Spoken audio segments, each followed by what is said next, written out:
예, 배우자까지 끌어들인 난타전 저희 제목입니다. 다음 달 5일 그러니까 11월 5일에 국민의힘 최종 후보가 선출이 됩니다. 채 2주도 남지 않았죠. 그런데 윤석열 전 총장과 홍준표 의원은 할 수 있는 상대 공격은 다 하는 분위기입니다.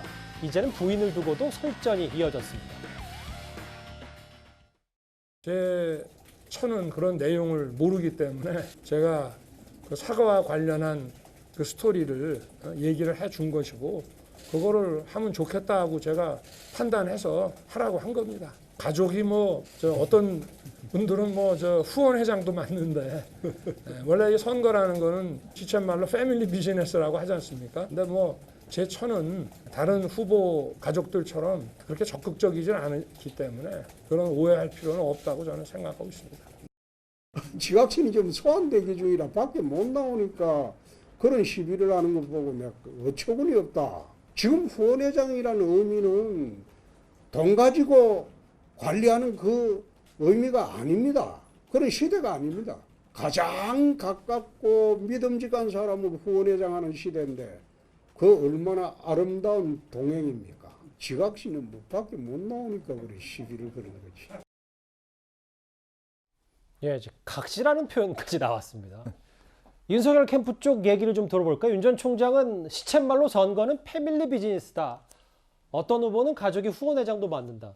패밀리 비즈니스를, 그러니까 지난주에 있었던 그 강아지 반려견 사과 논란에 그걸 김건희 씨가 직접 찍었냐 아니냐 막 논란이 많은데 패밀리 비즈니스라는 뜻은 윤 전 총장이 직접 어떤 뜻으로 말을 한 겁니까? 그 뒤에 붙은 문장까지도 좀 같이 보셔야 될 것 같아요. 예. 패밀리 비즈니스라고 하지 않습니까?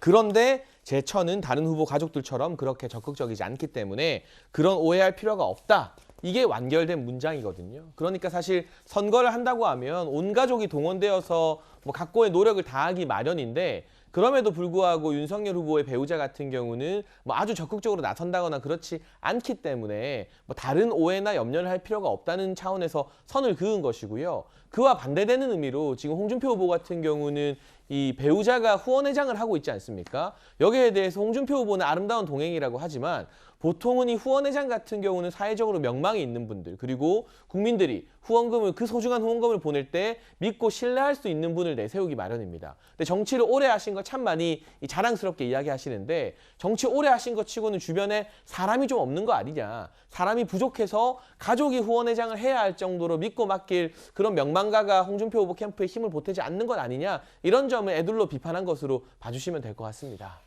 웃으면서 두 분이 얘기했지만 분위기는 조금 험악해지고 있는 것도 같아서 홍준표 의원은 부인이 소환 대기 중이라 공식석상에 못 나오는 것보다 낫다 이렇게까지 얘기를 했거든요. 그렇습니다. 신경전이 굉장히 치열해진 것 같고요. 결국에는 상대 후보의 부인의 어떤 도덕성 문제까지도 공략하고 있기 때문에 그런 측면에서 신경전 또는 이강 구도가 굉장히 경선에 있어서 어떻게 영향을 미칠 것인가에 대해서 사소한 것까지도 서로 공격하고 있다 생각되고 실제 이제 윤석열 후보의 부인 같은 경우도 사과 논란과 관련해서 그 사과를 하는 사진과 관련해서 개 사진을 본인이 찍었다 또는 개를 데리고 갔다 이런 논란들이 많으면서 실은 먼저 누웠을 것 같아요. 또한 주술 논란과 관련해서도 천공스님과 같이 갔다 또는 왕자를 새겼다 이런 것들이 많기 때문에 결과적으로는 대선 후보의 부인까지도 대선 과정에서 굉장히 힘든 상황에 처해 있고 그런 것까지도 국민들께서 도덕성의 기준으로 보고 있기 때문에 예. 더욱 어려운 게 이제 후보로서의 어떤 현실이 아닐까 싶습니다.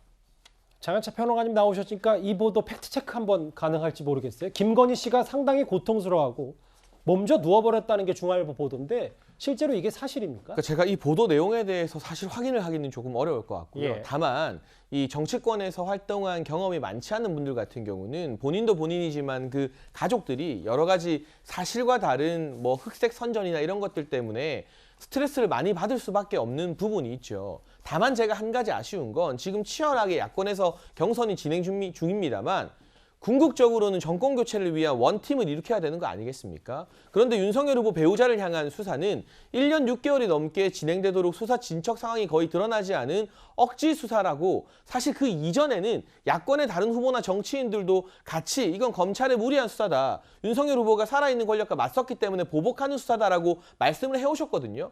그렇게 말하셨던 분들이 이제 경선 국면이 되어서 자기와 경쟁하는 입장이 되자 갑자기 이전에는 검찰의 무리한 보복 수사라고 주장하던 것을 이제는 마치 이게 합당한 수사인 것처럼 1년 6개월 동안 기소도 못하고 있는 수사를 가지고 아까 홍준표 후보가 뭐라고 했습니까? 공석에서 상대 후보 배우자를 지각시라는 표현을 쓰셨는데 그건 좀 부적절한 표현인 것 같고요.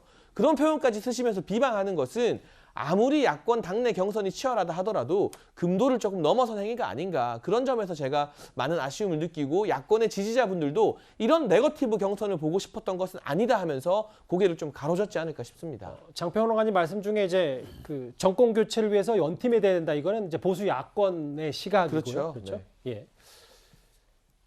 그리고 최근 윤석열 전 총장과 회동한 사실이 알려졌던 김종인 전 비대위원장이요. 어제는 국민의힘 이준석 대표를 만난 사실이 알려졌는데요. 김 전 위원장의 등판이 임박한 것 아니냐는 얘기가 나오고 있습니다. 지금 현재로서 보면은 윤석열이가 제일 거꾸로운 상대일 거예요. 그러니까 결국 가서 이 윤석열이가 돼야만이 무슨 새로움을 시작할 수 있지 않겠느냐. 아마 뭐 경선을 마치고 나면 좀 도와주실 것 같은 그런 느낌을 좀 제가 받았습니다만은. 최근에 김 전 위원장의 발언을 한번 시간 순서대로 보면 네. 이재명에겐 윤석열이 제일 껄끄러운 상대다. 전두환 발언 실수 사죄했으면 된 것이다. 윤 전 총장 만났고 이준석 대표도 만났다. 글쎄 내년 3월 대선 앞두고 이제 전면적으로 김종인 전 비대위원장이 나서는 겁니까? 네. 아직 뭐 참여 선언만 안 했을 뿐이지 사실상 이 국민의힘을 중심으로 한 이 야권과의 이 정권 교체를 위한 원팀 만들기에 김종인 위원장이 나선 것이 아닌가 뭐 이런 관측이 가능할 것 같습니다.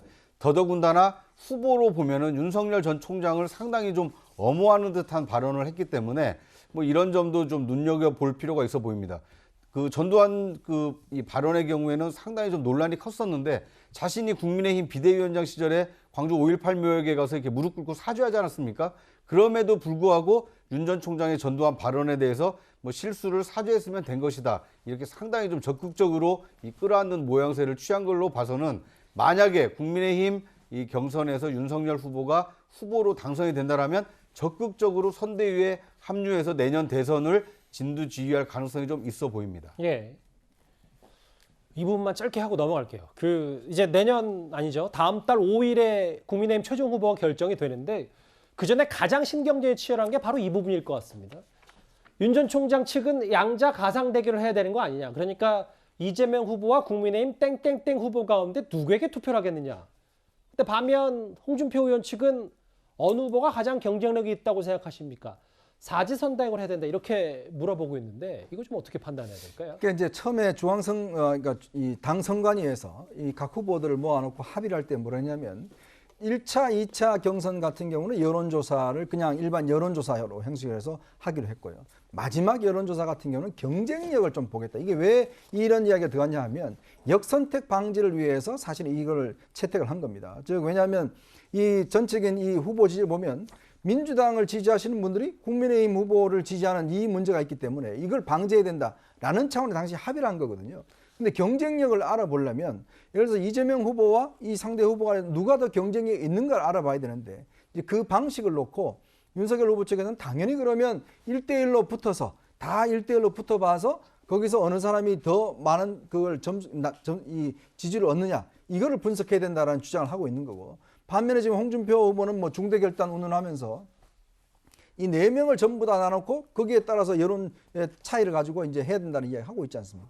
그러니까 근데 저는 좀 의심 드는 게 뭐냐면 사지선다행으로 할 경우에 기존의 여론조사 하는 거하고 별 차이가 없습니다.